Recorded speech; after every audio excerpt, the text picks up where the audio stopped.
Hi, my name is Daniel, and 6 months ago I released my first video game on Steam called Orbital Bombardment. Orbital Bombardment is a retro-styled synthwave music space shooter. You orbit around planets and bombard the evil aliens that have invaded a peaceful galaxy and are mining and exploiting the planets for valuable resources. The valuable resource is called Voidium, and if you accidentally hit it, the whole planet explodes. And that's really bad. The enemies of course fire back, so you use different spaceships with different weapons that you unlock as you progress through the game and discover new planets. Game is selling for $3.99 and you can also download and play a demo version for free. To be successful on Steam, your game needs wishlists. A lot of wishlists. The benchmark or magical number for a great release is around 10,000 wishlists. Now, there are a lot of marketing strategies and theories on how to get wishlists. I tried a few and none of them really worked, most probably because I approached them the wrong way and because it also depends on what kind of a game are you trying to sell and what audience are you targeting.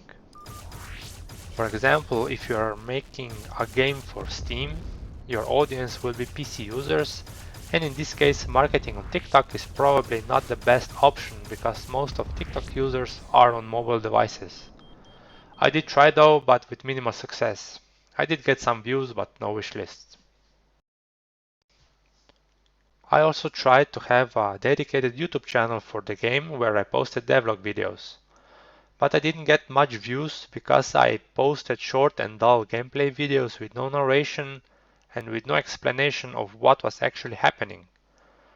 What I should have done are nicely curated, edited and narrated devlog videos that are released a few weeks apart. Every now and then I also posted on Twitter and Reddit, but also with minimal success.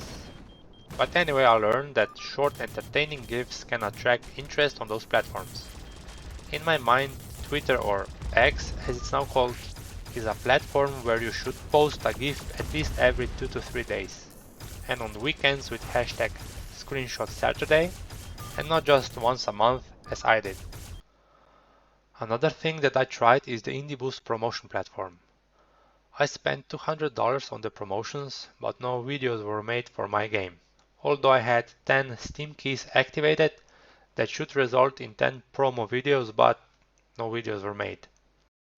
I'm still trying to get my money back, so as far as I'm concerned, IndieBoost is a scam. So overall, marketing didn't go very well. But to be honest, I didn't really put a lot of emphasis on marketing because my main concern was game's implementation. But now I know that marketing is as important as development. So I need to do a better job with marketing for my next game. And now the juicy part. For my first released game with next to zero marketing, my expectations were very low. I really didn't expect much. So I released the game with 167 wishlists, and in the first week I had 30 copies sold. That is a conversion rate of around 18%. That's actually not so bad because the average is 10 to 20%.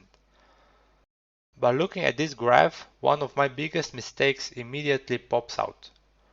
I made the Steam page for the game extremely late, only 3 months before release. I'm even surprised that I got to the number 167 for my circumstances. Game's Steam page should be set up at least 6 months before launch, ideally even more obviously. Another surprise, in this case a good one, was in the morning after the release day, when a small YouTuber called English Teacher Plays played my game and made a video about it, and also made some nice comments. Well done, Banabot Games. I commend you. We need more games like this that are not trying to be a solo-developed indie open-world action RPG in the vein of Elden Ring or Assassin's Creed Valhalla. You know, you've made a game here that's cool. It's visually very distinct.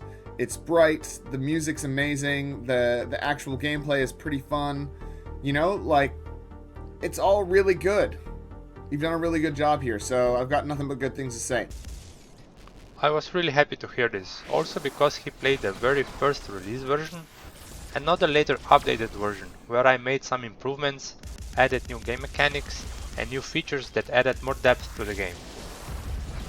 I then watched some of his other gameplay videos and he mostly destroys the games, so that made me confident that my game is not a complete failure gameplay and game design wise. So there were definitely some positives. Another big mistake that I made was not making and releasing a demo version before the actual game release. I released the demo version 3 months after the game was live, but it didn't make any impact in sales. I did see an increase in wishlists, which only adds to my conclusion that a well-polished demo version is needed before the game release. Sales were then steadily decreasing with smaller spikes when the game was on sale. So sales are a big buying trigger, so I put the game on sale as often as Steam would allow me. Steam has some restrictions on when you can put the game on sale. There are certain periods in a year when you can do that, so I try to follow those. So after 6 months, there have been 113 units sold, with 8 refunds and with 18.8% overall wishlist conversion rate. So this made me around $320. Then Steam takes its cut, and then I spent around $50 on audio assets because I don't know how to make music and sounds. Then there is also a $100 initial Steam fee and $200 indie boost scam. So at the moment I'm at a loss of $90. But it's not all doom and gloom. I knew from the beginning that my first game won't be a financial success in any way and that I will make a lot of mistakes. But on this journey I learned a lot. I now know what I need to do differently in terms of marketing and game development for my next game releases. So even if my first game wasn't a financial success, it is definitely a personal achievement to have a game published on Steam. It is very satisfying when you design and create something from scratch and then someone actually buys it. I also met a lot of new people during this game dev time, which is also a nice thing. For me, this is a nice stepping stone for my future game releases and a very nice hobby to have on the side. So this is it for this video and have a nice day.